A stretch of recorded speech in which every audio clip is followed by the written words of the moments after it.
when you rank the Spanish players in the Premier League, where does David Silva fall into the category? Well, he's a very, a quality player for sure. He's a kid that, well, he's not a kid. He was a kid. He was a kid when I met him for the first time. But he's a player that he's been enjoying the Premier League for so long. I think he made a movement to England, and I think it was the right decision to do. He's in a club where he feels the love, from the fans. He feels the love, from the media as well in England. He's really rated in England. And in Spain, it's rated as well, what he's done for the national team. But as I said, the atmosphere is perfect for him in Man City. The fans love him. It's a big club, but in the end, historically, it's not a club with a big pressure to win. So if he wins the Premier League, it's okay. If he doesn't win it, nothing happens. Next year we'll do it. And he's not under big pressure as well to win the Champions League, although the owners will love to win the Champions League in a short time. But it's a perfect, station. It's a perfect scene, for him. So I think he's enjoying so much in the Premier League. Okay, well, in Madrid, you talk about pressure. You were there for the best part of 10 years, like I've mentioned before.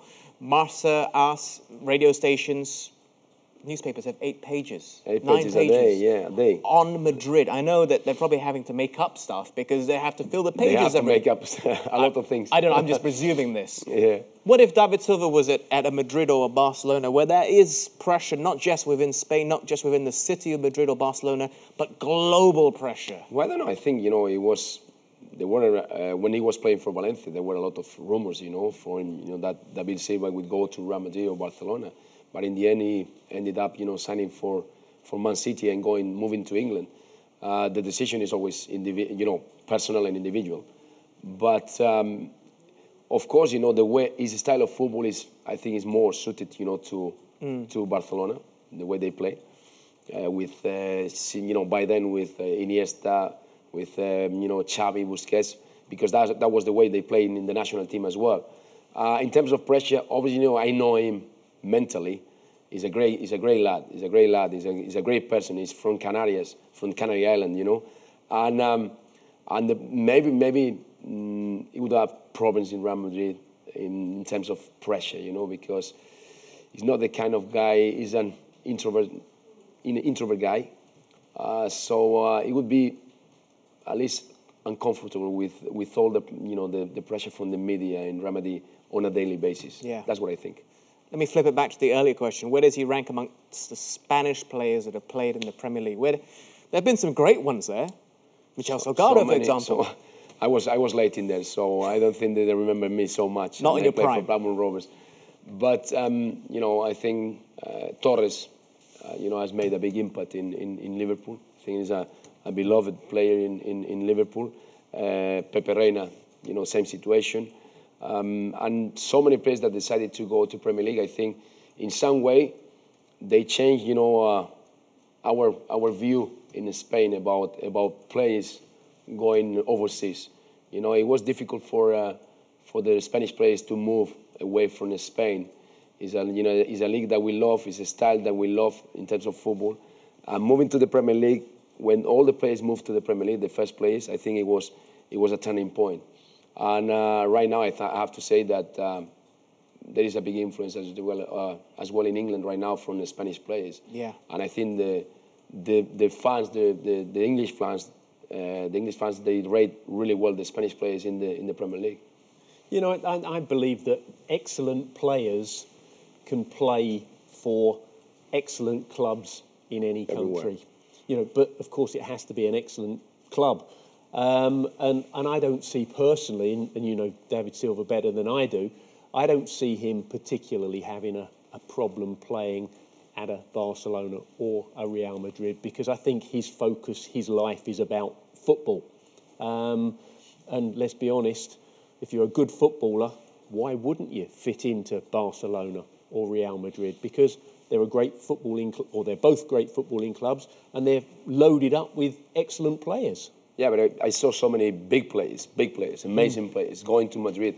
I'm talking about players that play for big teams in Europe. Yeah. And then when they move to Real Madrid, they struggle so much, to get adapted, to the club and especially, to pressure of the club. So you have to be very, very strong mentally. There is a big difference between being a player in Real Madrid and Barcelona in terms of how you deal with the media and how you deal with the pressure of the club, and when you are playing in big teams in England, where the media is more, conservative. Let's say not that radical. Well, you were saying even Zidane. I mean, it was a goal against Las Palmas where things changed, but when he got to Madrid, he had won the World Cup. He had scored 2 goals in a World Cup final. He'd come from Juventus, one of the historically biggest clubs in world football, and even he had trouble, didn't he? Yeah, he struggled the first 5 months, and even he told us, everybody knows it, that he told us that one day it was, Zidane. Zidane is a really, he's not a cool mind like he looks on the pitch. He's got the hot blood. Oh, we saw we saw it in the World Cup final in Germany, so he has didn't we? the hot blood, even training. So the thing is that he wasn't comfortable with the situation with his family, and then he had a lot of pressure every single day. They were talking about him every single day.